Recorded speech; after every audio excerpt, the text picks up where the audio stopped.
अकाल मृत्यु क्या होती है? गरुड़ पुराण के अनुसार जो लोग भूख से पीड़ित होकर आत्महत्या किए जाने पर फांसी लगाकर, जहर खाकर, आग से झलकर, जल में डूबकर, सांप के काटने से, किसी दुर्घटना में गंभीर बीमारी के कारण और आत्महत्या के जरिए मृत्यु को प्राप्त होते हैं, उसे अकाल मृत्यु की श्रेणी में रखा गया है। जबकि इन सभी में आत्महत्या को महापाप कहा जाता है, क्योंकि भगवान ने इंसान को जन्म दिया है। यदि इंसान आत्महत्या करता है तो इसे भगवान के द्वारा दिया गया जन्म का अपमान माना जाता है। जबकि यह भी सच है कि व्यक्ति का जन्म और मृत्यु उसके कर्मों के आधार पर निर्धारित होता है। ऐसे लोग जो पापी होते हैं, दुराचार करते हैं, स्त्री का शोषण करते हैं, झूठ बोलते हैं, भ्रष्टाचार और कुकर्म आदि करते हैं, वह इन्हीं कारणों से अकाल मृत्यु को प्राप्त होते हैं। और ऐसे कई उदाहरण आपने समाज में देख भी होंगे कि जो लोग गलत करते हैं उनकी मौत भी गलत तरीके से ही होती है। लेकिन यहां सवाल यह उठता है कि जब किसी इंसान के अकाल मृत्यु होती है तो आत्मा का क्या होता है? इस बारे में गरुड़ पुराण के अनुसार जिनकी अकाल मृत्यु होती है उनकी आत्मा की आयु भी अधूरी मानी जाती है। यानी ऐसी आत्माओं का जीवन चक्र पूरा नहीं होने पर उनकी आत्माओं को स्वर्ग या नरक कहीं भी जगह नहीं मिलती और इनकी उम्र जब तक पूरी नहीं होती वह भटकती रहती है। तभी यदि किसी पुरुष की अकाल मृत्यु होती है तो उसकी आत्मा भूत, प्रेत, पिशाच, कुष्मांडा, ब्रह्म राक्षस, बेताल और क्षेत्रपाल योनि में भटकती है। वही स्त्री की अकाल मृत्यु हो जाए तो उनकी आत्मा अलग अलग योनि में भटकती है और वह चुड़ैल, भूतनी, पिशाचिनी बन जाती है। हमें पता है बहुत से लोगों को इस बात पर यकीन नहीं हो रहा होगा, क्योंकि साइंस इन सभी चीजों पर यकीन नहीं करता है। लेकिन फिर भी ज्यादातर लोगों ने भूत प्रेत, बुरी आत्माएं, इन सभी से जुड़े किस्से, कहानी जरूर सुनी होगी और कई लोगों ने इसका आभास भी जरूर किया होगा। लेकिन फिर भी यह सवाल उठता है कि क्या अच्छी और बुरी आत्माएं होती हैं, जिस पर कई लोग ऐसा दावा करते हैं कि उन्होंने भूतों को देखा है। साथ ही कई लोगों ने ऐसा महसूस भी किया है कि उनके आसपास बुरी आत्माओं का साया है।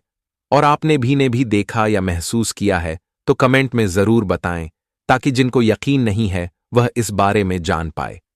वैसे ज्यादातर लोगों ने ऐसे सीन भी टीवी या सोशल मीडिया पर देखे होंगे जिस पर यह दिखाया जाता है कि लोगों पर प्रेत बाधाएं आती हैं, उन्हें भूत ने पकड़ लिया है।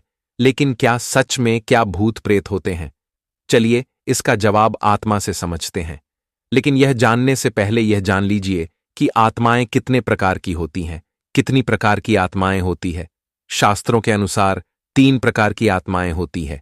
एक जीवात्मा, दूसरी प्रेतात्मा, तीसरी सूक्ष्म आत्मा, जिसमें से जीवात्मा वह है जो हमारे शरीर में वास करती है।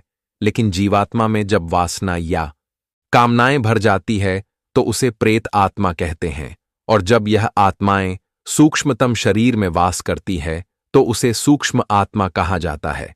लेकिन फिर सवाल यह भी उठना है कि इन सब में भूत प्रेत कौन बनते हैं?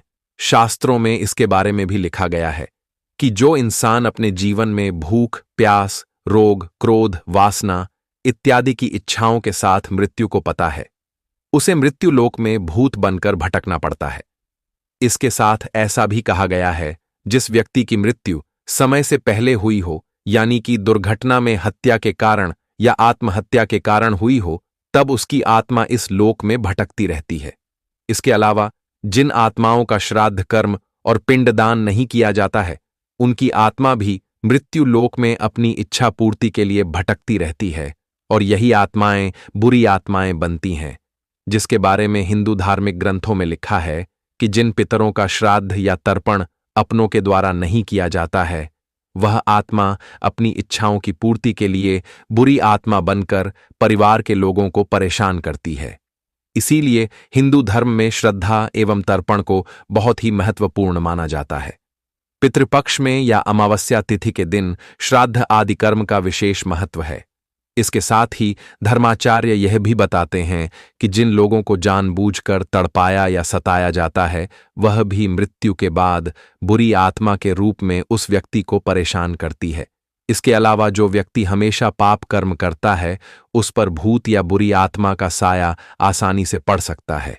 इसलिए क्योंकि यह आत्माएं कमजोर शरीर को तलाशती हैं, और ऐसे लोग, मानसिक लोग, शारीरिक रूप से कमजोर होते हैं और हमेशा डरे डरे रहते हैं। उन्हें भूत आसानी से परेशान करते रहते हैं, जबकि इसी बारे में ज्योतिष शास्त्र में भी बताया गया है कि जब राहु विशेष स्थिति में होता है तब भी प्रेत पीड़ा से ग्रस्त होने का भय बना रहता है। जैसे राहु यदि लग्न भाव में या कुंडली के अष्टम भाव में होता है तो उस पर सभी अन्य क्रूर ग्रहों की दृष्टि होती है, जिसके कारण नकारात्मक शक्तियां उस पर हावी होने लगती हैं। और इसी वजह से भारत में कई ऐसे प्रसिद्ध मंदिर हैं जहां पर भूत पीड़ा, पिशाच पीड़ा इत्यादि से ग्रसित लोगों का इलाज किया जाता है। इनमें से एक है मेहंदीपुर बालाजी का मंदिर, जो राजस्थान के दौसा जिले में मौजूद है। यहां पर बुरी आत्माएं या भूत पिशाच से ग्रसित लोगों का इलाज किया जाता है।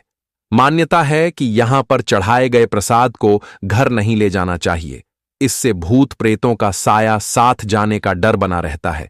इसके साथ भारत के पूर्व में बेताला मंदिर है, जो उड़ीसा के भुवनेश्वर में स्थित है। बेतला मंदिर में मां चामुंडा की मूर्ति विराजमान है और यहां तांत्रिक शक्तियों से भूत बाधाओं का उपचार किया जाता है। इस स्थान पर जब इस प्रक्रिया को किया जाता है तब लोगों को लगता है इसी तरह पश्चिम बंगाल के कोलकाता में कालीघाट मंदिर,